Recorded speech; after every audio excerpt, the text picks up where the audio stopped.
Around 10 years ago, the landscape of marketing fundamentally changed. Looking back now, it seems almost impossible that there existed a time where companies did not have access to a global audience of ready, willing, and eager consumers looking to connect more deeply with their favorite brands. I am, of course, talking about the advent of social media. Now, with every change in every environment comes a new set of rules, a new set of expectations, and this was no different. Here, one of the major changes came down to the type of content that our customers were willing to consume. No longer were they satisfied with standard marketing messages. Instead, what they were looking for was dynamic content that would actively enrich their lives. And for the most part, companies responded. This was a trend that affected all industries, to which none was immune, and that includes the healthcare sector. In many ways, privatized healthcare is one of the most competitive industries out there. Globalization has paved the way for medical tourism, which in turn has opened doors to a truly global marketplace of choice for the prospective patient. This in many ways has shifted the balance of power from the hands of physicians and medical facilities into the hands of patients. At the same time, it has opened up that same global marketplace to the marketing-savvy physician looking to expand their practice beyond their borders. My name is Waja. I'm a professional speaker, digital marketing consultant, and entrepreneur. And today I want to take you on a journey through three major marketing trends that can allow you to augment your practice by tapping into the global marketplace of prospective patients looking to customize their healthcare experience with the right practitioner. To that effect, what I want to talk about are 1. The patient's customer journey. 2. The value of social and content marketing in healthcare. And 3. The personal and professional brand and how the unification of the two can derive more benefits than either could independently. To that effect, let's get started. So, insurers have insureds, retailers have customers, consultants have clients, and you, medical practitioners, have patients. What's common across all three is that each and every one has a customer journey, has a path that they tread in order to get their desired outcomes. To that effect, what I want to talk to you today is a few steps back. I don't want to look at the moment within your facility, within your practice, where they're undergoing that customer experience. I want to take things all the way back to the point where they have a pain, where they have a need that must be met, and they've made the decision that that need will be met through private medical care. At that point, they can go in one of two directions. Sometimes, those patients have a doctor, physician in mind, or instead, they have friends or family who have undergone something similar or know something similar, and so act on their recommendations. In that case, the path from a recommendation to a decision is a fairly short one, and in many ways, that removes that sector of people from your target market. Why? Well, this is the power of advocacy marketing. In the world of today, our patients, our consumers, are more likely to buy into the ideas and the trusted recommendations of friends and family than they are the marketing messages of brands. This means that where advocacy can take place, it will surpass the marketing messaging that we do behind the scenes. On the other hand, there are the patients who do not have a direct recommendation or a direct doctor or physician in mind. Instead, they jump right on the research train the moment they have a pain that needs to be resolved. And that is where we come in. That's where marketing starts to happen. This is where people begin to do research into prospective facilities and begin to make decisions and compile a shortlist as to who they're going to work with. According to a study by Think with Google, 77% of prospective patients use search prior to booking an appointment at a hospital or medical facility. 83% review hospital sites before making the decision to book an appointment, and 26% use customer-generated reviews as a major determining factor in the place, the physician, the facility that they go to. Now, all of this highlights the importance of being discoverable online. With the majority of people who are going into research mode using search engines in order to bring up results, we need to make sure that we are able to be found on those same search engines. Now, those search engines take in a number of factors in determining which are the best results for the person making the query. However, some of those are things well within our control. We'll skip through the slightly more complex ones of site architecture and keyword placement, and instead look at the ones that are content-based. So, the relevance of your content. How closely does your language match the language of the querier? The currency of your content. How recently was your content updated? How much new content do you have generating that is relevant to the search? And the authority of your content. Are other websites, other places linking back to your information? A last one that has come up more recently is your social media activity. Social media engagement is more so and more so being taken into account in searches so that search engines such as Google can provide the best possible experience to their searchers. All of this brings us back to the fact that it's important for you to be discoverable online. From the point where they have a pain to the point where they do research, even to the point where they qualify that shortlist against the knowledge and information of their peers, of their friends, of their family before they make a final decision, they haven't met you. They don't know you. If you're talking about a global audience, they may never even have heard of you. So the only information that they have to act on are the cold hard facts and the slightly warmer customer reviews that you are capable of putting online in order to become more discoverable. It is only after they've gone through the research process, after they've qualified that information against the recommendations of others who have knowledge within the field, other trusted sources, that they get to the point of booking a consultation. This is the first time they're meeting you face to face. This is the first time they're making a personal decision based upon how you interact with them. After that, theoretically, they go forward with the procedure, make the decision, and then following that, expect to be able to give feedback. This is indicative of the change in relationship that social media curated between a customer and their brand, or in this case, a patient and their medical facility. But this is something that I want you to hold within your mind for the time being, because it's something we'll come back to a little further down the line. To round off this aspect, what I want to highlight here, what I want to focus on, what I want to make clear is the fact that what we are going to be focusing on for the marketing section of this conversation is looking at the way in which you engage with a patient who may never have seen you before, who may never have heard of you before, and only now, based upon their pain and then based upon their research, is beginning to connect with you as a brand. The information that you put out there is going to be all about enhancing your brand image, driving it home so that you can build up two major things: trust and authority. These are going to be two words that we use throughout the rest of this presentation because they are the two major focuses of your marketing efforts. Enhancing your brand image can only be done where you generate deeper trust in you from your prospective patients and establish a greater degree of authority within the industry as a whole. To that effect, I want to start going into social and content marketing within the healthcare sector. When you enter content marketing, you want to achieve one of three things. You want to educate, you want to inform, and yes, you want to entertain. Now, these three words, educate, inform, entertain, determine the type of content that you put out there because they tap into three major needs that people have when they are looking for content online. All of these, again, are designed, even on the entertainment level, to increase the trust that a prospective patient has in you and to establish a greater degree of authority. Now, as we go into this, I want you to think of this from the perspective and with the understanding that not every person who sees your content is automatically going to become a patient. Some of them may, many of them may even, but some of them will take that information, use it, and may not become a patient right away, may never become a patient. What they can become, however, is an advocate for your brand, so that the next time someone in their network is looking for a procedure that you can provide, that they will think of you first. In order to do this, you not only need to generate content, you need to generate content consistently so that you remain top of mind within these people.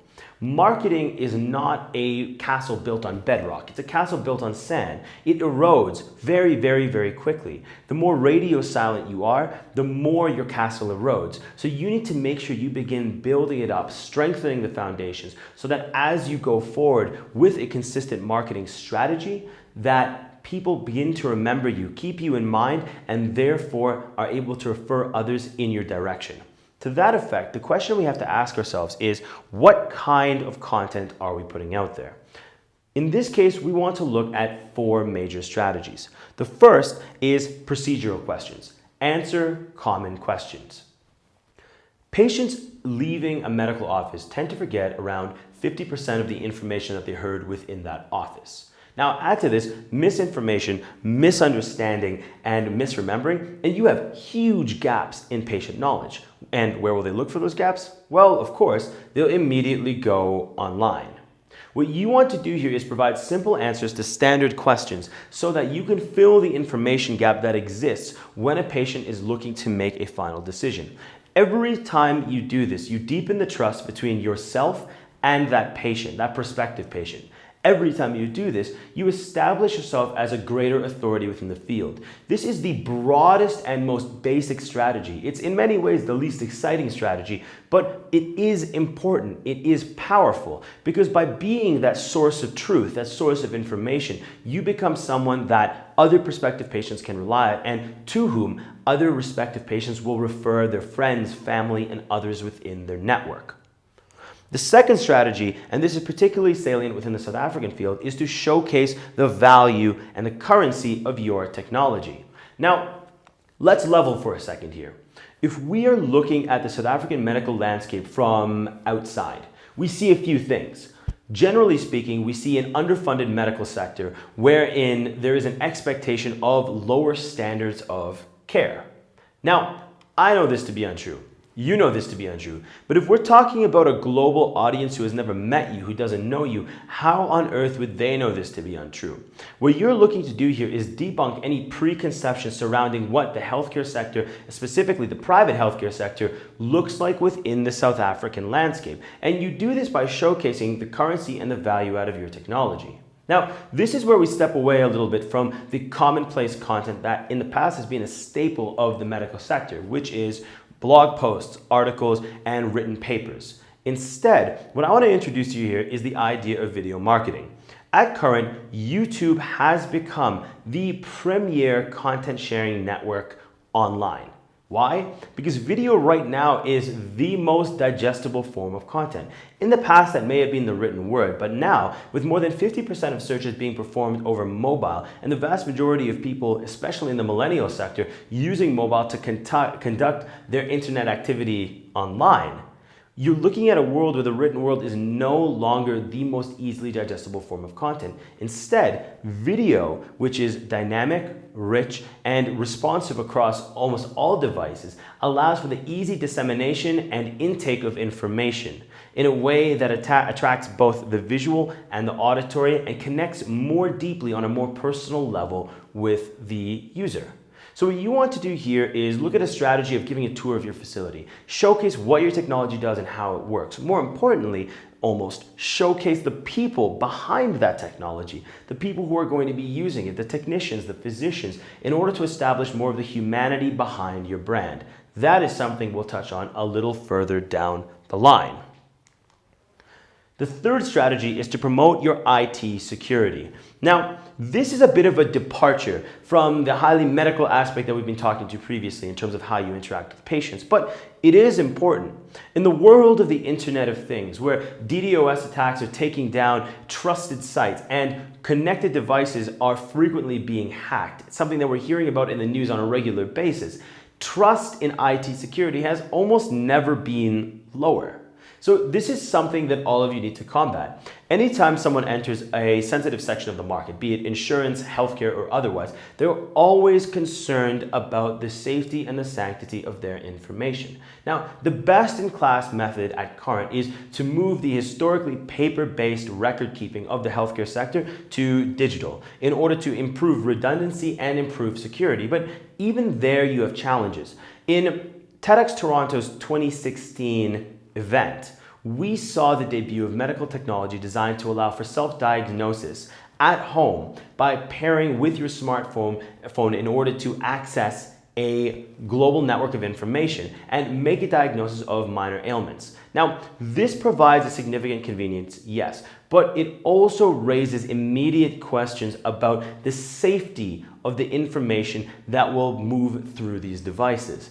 This is systemic within not only the medical sector, but any sort of record-keeping, security-based IT sector as a whole. It's something that is a very, very real concern for people right now. So what you need to do is not only look for the standards that are considered the pinnacle of IT security within the health sector now, act upon those standards, move your records into the digital space, and then secure them.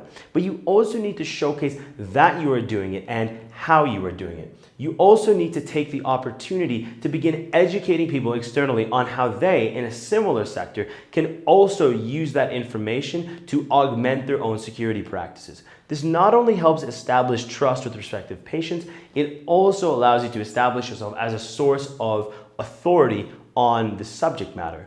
This again is something that's a bit of a departure from the standard practice of content dissemination that we see within the healthcare sector. But in today's day and age, where cybersecurity is of the utmost importance, it's very, very important. It's imperative even that you showcase the fact that you are ahead of the trend and that you are building the security into the very fabric of your organization. The last strategy, the fourth strategy, is highlight your humanity. What you want to do here is showcase the authentic personality of every person behind your brand. Now, if we're talking the South African sector or even the medical sector as a whole, there is a vast concern about the fact that patients do not feel that enough time is being spent on them, with them by doctors. In South Africa specifically, this is particularly salient because you see a world in which the population of patients vastly outnumbers the population of medical practitioners. I believe the number is something like 0.6 doctors to every 1,000 patients. This leads to a perspective that the medical sector in South Africa is based largely on a volumes to outcomes level versus a value to outcome level, meaning that the focus is more on getting as many patients as possible through the door versus adding the most value to each individual patient. Now, this is a problem. This is a problem especially for people who are looking for a customized healthcare experience in an external location beyond the scope of their own country, because that's not what they're looking for. What they're looking for are opportunities to augment their experience.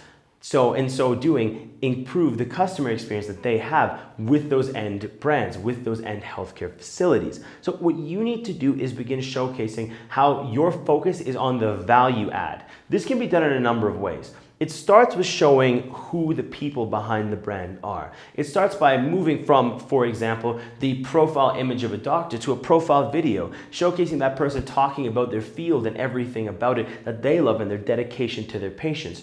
It moves on to showing customer feedback and patient feedback. Here we go, tapping into that 26% of people who look for customer-generated reviews before deciding on a facility. Showcase your customers' feedback, be it through video testimonials or written testimonials. Allow people to talk about their own experiences. This is something that people want.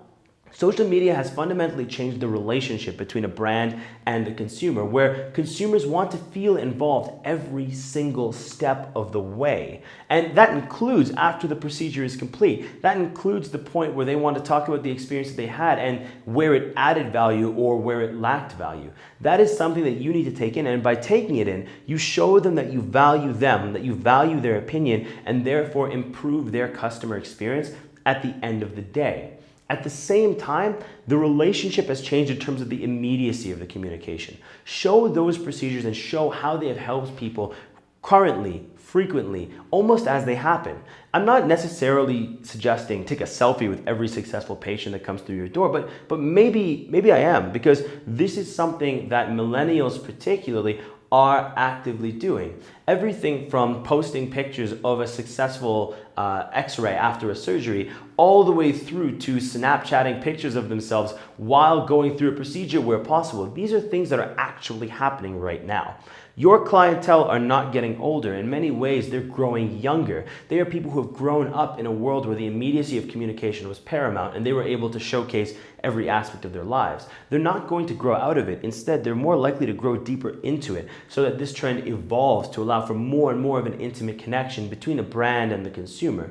So you need to find your opportunities to be part of that conversation and to leverage that to your advantage. Showcase your personality, showcase your humanity, and showcase your connection to the people who you are trying to help, and show that helping them is paramount.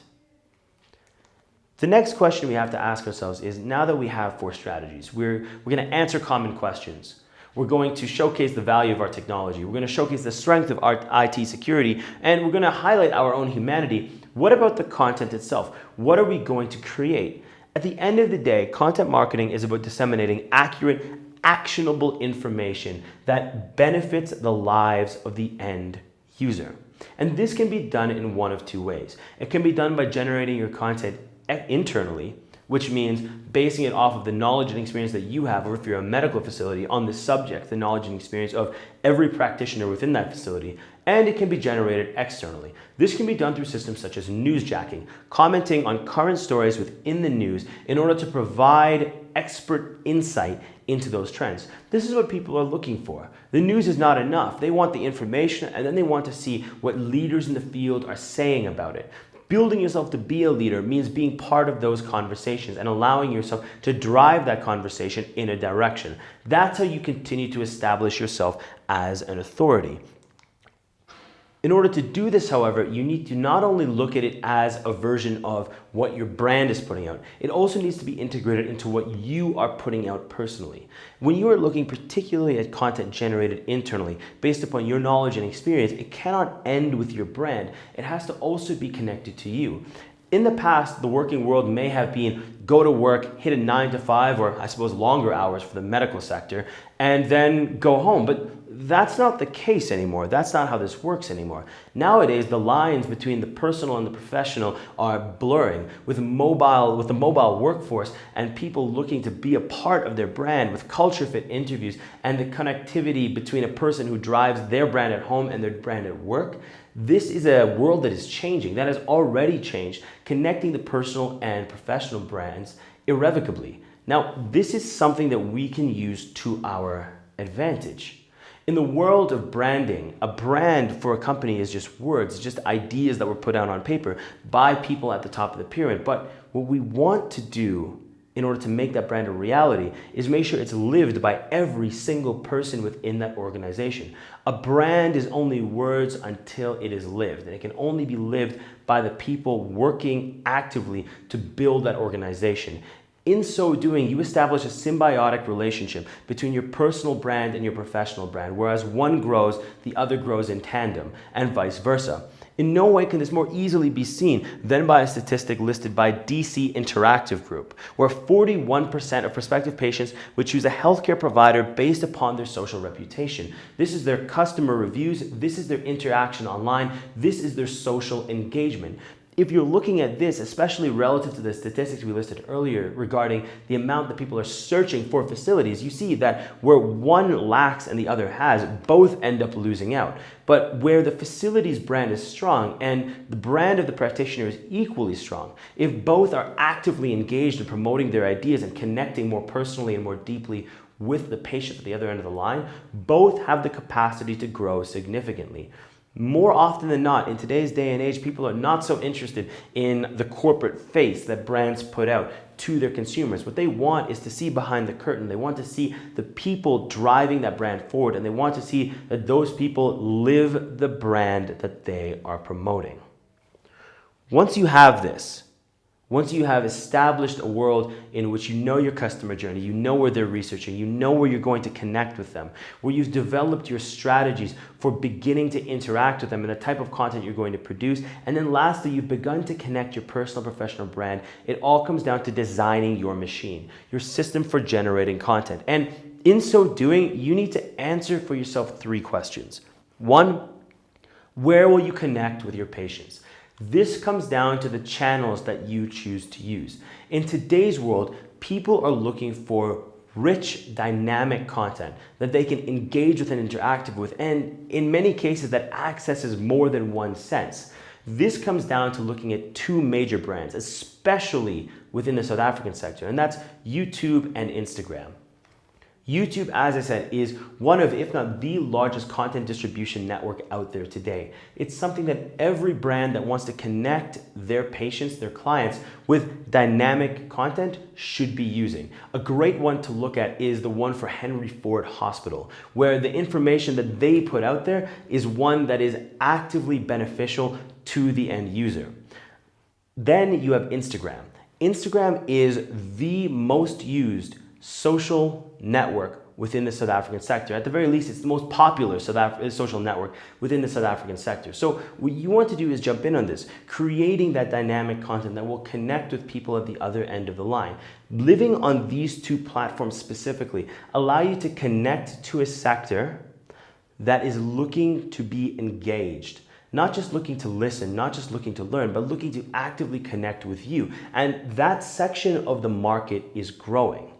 Every other social media network, from Pinterest to LinkedIn to Twitter to Facebook, all add specific value. But in this case, I would like to highlight those two: YouTube and Instagram. Use them to drive your brand forward with dynamic content that people are ready, willing, and excited to interact with. Because creating that excitement is what will help you draw people to you as a brand, as an organization.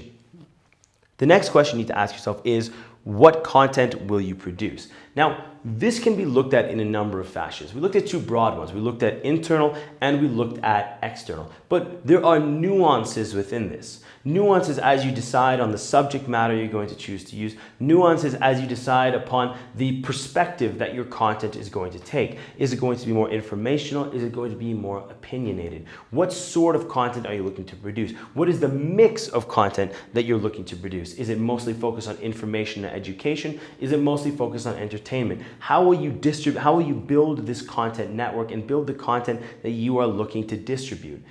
Another level that looks at it is, what sort of content are you going to produce? Is it going to be primarily written, primarily photographic, primarily videographic? What content will you produce? This comes down to an understanding of your client base. Look at the people that you have that commonly come to your facility. Almost more importantly, look at the people you want to attract and look at where they live. Connecting with your clients where they live is imperative in the marketing world, because that's where they're going to see your content. That's where they want to see your content. Today, it's all about ease of use, making the lives of your customers, your patients, a little bit easier. And that starts right at the beginning, by determining where they exist, where they live, and putting the content there where it's convenient and easily accessible for them.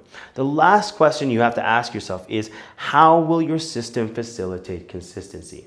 Consistency is the name of the game in the marketing sector. If your system lacks consistency, that means that inevitably people are going to begin moving towards other brands, looking for other sources of trust, authority, and information. Remember, this is a castle built on sand. With every wave, it slowly erodes. With every movement of the tides, it erodes. But you need to keep shoring up those walls. You need to keep building content and distributing content that connects dynamically with your customers, with your patients, and actively enriches their lives.